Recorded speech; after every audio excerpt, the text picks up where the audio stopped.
राजस्थान की 7 सीटों पर होने वाले उपचुनाव में बगावत से ज्यादा और भीतरघात का जो फैक्टर है वो ज्यादा हावी हो गया है।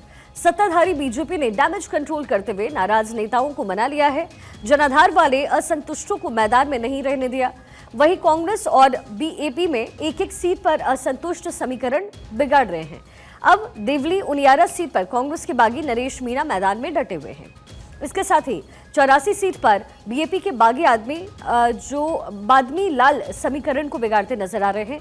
अब इन 2 सीटों के अलावा इस बार असंतुष्ट नहीं है, लेकिन छिपी हुई नाराजगी और लोकल समीकरण के छिपे हुए जो नुकसान है उसका डर सबको सता रहा है। सत्ता में होने की वजह से बीजेपी को असंतुष्टों को मनाने में आसानी रही है। जिन नेताओं के टिकट कटे उन्हें मान सम्मान देने और सरकार में काम देने का जो है आश्वासन दिया गया। मंत्रियों को डैमेज कंट्रोल में लगाया गया है। नाराज नेताओं की सीएम से बात करवाई गई और इन सब प्रयासों से बीजेपी ने नाराज नेताओं को मना लिया है। जानकार कहते हैं कि नेताओं को तो मना लिया गया है, लेकिन उनके प्रभाव वाले जो वोटर्स हैं या फिर समर्थक हैं वो कितना मानेंगे ये पुख्ता तौर पर कुछ नहीं कहा जा सकता।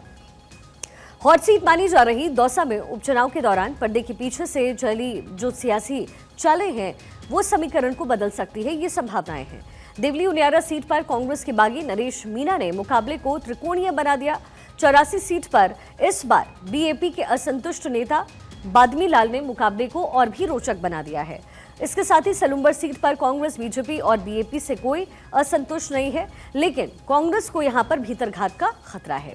झुंझुनू सीट पर इस बार कांटे का मुकाबला होगा। कांग्रेस और बीजेपी में यहां असंतुष्ट नेताओं के गुपचुप नुकसान पहुंचाने का खतरा बरकरार है। वहीं खीवसर और रामगढ़ में दोनों पार्टियों में कोई असंतुष्ट नहीं है, लेकिन यहां पर मुकाबला बेहद कांटे के टक्कर का बताया जा रहा है।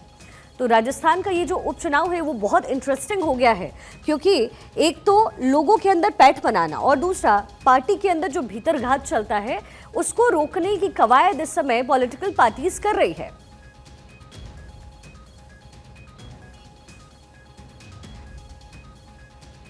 तो कौन सी वो सीटें हैं और कैसे ये पूरा जो मुकाबला है वो दिलचस्प हुआ है, ये समीकरण आप यहाँ पर समझ सकते हैं। लेकिन क्योंकि बीजेपी इस समय सत्ता में है और सत्ता में रहने का मतलब है कि वो सीटें जहाँ पर बाइपोल इलेक्शंस हो रहे हैं वहाँ बीजेपी अपना दबदबा कायम रखना चाहती है। लेकिन सवाल ये है कि एक तरफ त्रिकोणीय बनता हुआ ये मुकाबला, वहीं दूसरी तरफ पार्टी के अंदर जो भीतरघात होता रहा जिसका खामियाजा हमने देखा कांग्रेस को हरियाणा में भी चुकाना पड़ा। अब ऐसे में राजस्थान का समीकरण कैसे बदलेगा और राजस्थान में ये जो 7 सीटें हैं जिस पर उपचुनाव होने हैं उसमें कौन बाजी मारने वाला है, ये देखने वाली बात होगी।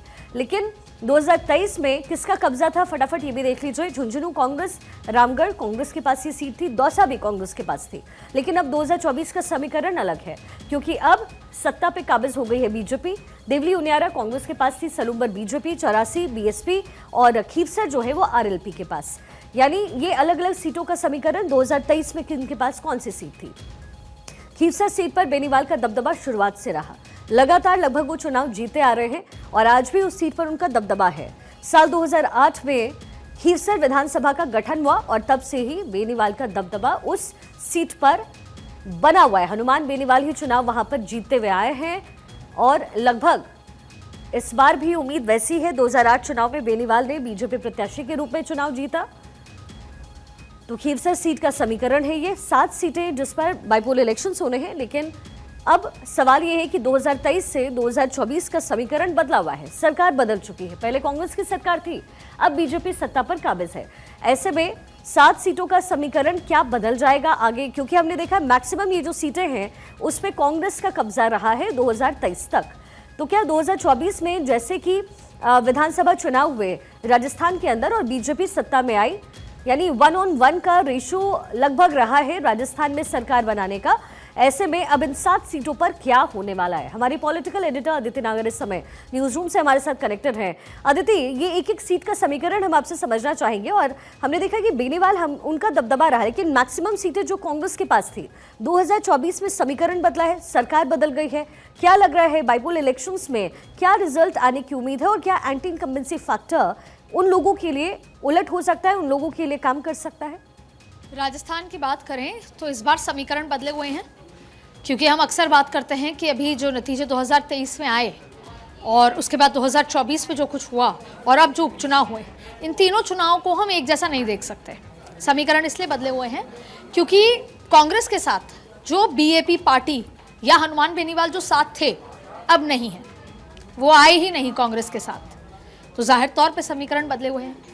उसके अलावा जातीय समीकरण, यहां जिन भी ज्यादातर जो सीटें हैं सात, उसमें से ज्यादातर सीटों पर जो समीकरण है जातीय समीकरण, राजस्थान में जाति फैक्टर उत्तर प्रदेश की तरह या कुछ राज्यों में जो जाति फैक्टर है हरियाणा में होता है, वैसे ही राजस्थान में जाति फैक्टर बहुत महत्वपूर्ण है। हर जाति का अपना एक नेता है और उसका प्रभाव होता है। तो यहां पर जो जातीय समीकरण, क्योंकि आज से ठीक 2 महीने पहले जब अगस्त में की बात करें, अगर जब पार्लियामेंट सेशन था, उस समय जब हम नेताओं से मिलते थे, जिक्र करते थे, तो क्लियर कट बीजेपी में एक एक्सेप्टेंस थी कि ये सीटें, बीजेपी के लोकल नेताओं में ये एक्सेप्टेंस थी कि ये सीटें तो कांग्रेस प्रभावी वाली हैं और कांग्रेस जीतेगी, क्योंकि यहाँ का जातीय समीकरण, मीणा, गुर्जर, ये जो पूरा जातीय समीकरण है ये तो कांग्रेस के लिए फेवर में है। लेकिन आज ऐसा नहीं है। आज इन सातों की सातों सीटों पर 50-50 का मुकाबला है और मानिए कि कई 3 से 4 सीटों पर भारतीय जनता पार्टी हावी भी है, जबकि ऐसा नहीं था। यानी जातीय समीकरण पे भी बदलाव हुआ है। दूसरी बड़ी बात है कि यहाँ पर भले ही 2 पार्टी आपस में चुनाव लड़ती है और अक्सर ये होता है कि एक पार्टी दूसरी पार्टी को चुनौती दे रही है, कांग्रेस ने बीजेपी को दी, बीजेपी ने कांग्रेस को दी। यहाँ समीकरण ही शिक्षा अलग है।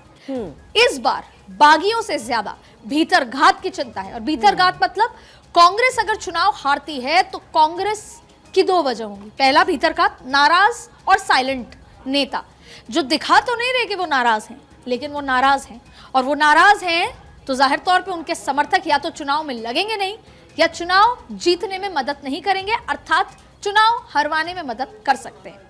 तो भीतरघात की चिंता कांग्रेस में सबको है, और ऐसा नहीं कि ये सिर्फ कांग्रेस के साथ है, ये भारतीय जनता पार्टी के साथ भी है। पर क्योंकि भारतीय जनता पार्टी सत्ता में काबिज है, भारतीय जनता पार्टी ने कई विधायकों जो बागियों को बिठा लिया, जैसे कि रामगढ़ का जिक्र करें और भी जगहों का जिक्र करें, कई जगह निर्दलीय खड़े हो गए जो कांग्रेस के अगेंस्ट चले गए और बीजेपी के सपोर्ट में आ गए। जाहिर तौर पर कोई निर्दलीय खड़ा है वो कांग्रेस की सेंधमारी करेगा वोट में, तो बीजेपी के सपोर्ट में है। लेकिन कांग्रेस से अपने बागियों को बिठा तो लिया, लेकिन भारतीय जनता पार्टी ने अपने जो बागी खड़े हुए उनको बिठा तो जरूर लिया, लेकिन नाराजगी जैसी चीज है। जैसे कि देवली उनियारा का जिक्र करें, देवली उनियारा बड़ी रोचक सीट है, वहां पर सचिन पायलट का बहुत वर्चस्व है और वहां पर मीणा समुदाय का भी बहुत वर्चस्व है। तो अगर उस सीट का जिक्र करें तो वहां पर जो मुरारी लाल मीणा हैं, उन्होंने एक प्रत्याशी को उतारा है। ये माना गया था कि वो बिहाइंड द कर्टन्स बीजेपी के दोस्त है, तमाम उन पे उसका बयान भी आ गया कि हार गए तो शर्म की बात है। लेकिन सवाल यह है कि वहां पर भी जिस तरह का मुकाबला है, कांग्रेस के लिए तो बागी खड़ा हो गया है नाराज होके, लेकिन भारतीय जनता पार्टी के लिए बागी नहीं है, लेकिन विजय बैसला नाराज होकर खड़े हो गए हैं। अब वो ये तो नहीं दिखा रहे कि वो नाराज हैं, लेकिन वो खुश भी हैं, तो कहीं ना कहीं समर्थक का इंपैक्ट होगा। तो भारतीय जनता पार्टी उसमें भीतरघात महसूस कर रही है, तो कांग्रेस बागी का टेंशन महसूस कर रही है। और ये हर सीट के साथ ऐसे ही समीकरण है, इसलिए ये चुनाव बहुत ज्यादा रोचक, महत्वपूर्ण है। बॉटम लाइन अगर शिखा मैं कहूं तो अगर इसमें जो भी जीतेगा वो बात अलग है, लेकिन कोई अगर हारेगा, यानी कांग्रेस हारती है तो कांग्रेस को कांग्रेस हराएगी और बीजेपी हारती है तो बीजेपी को बीजेपी हराएगी।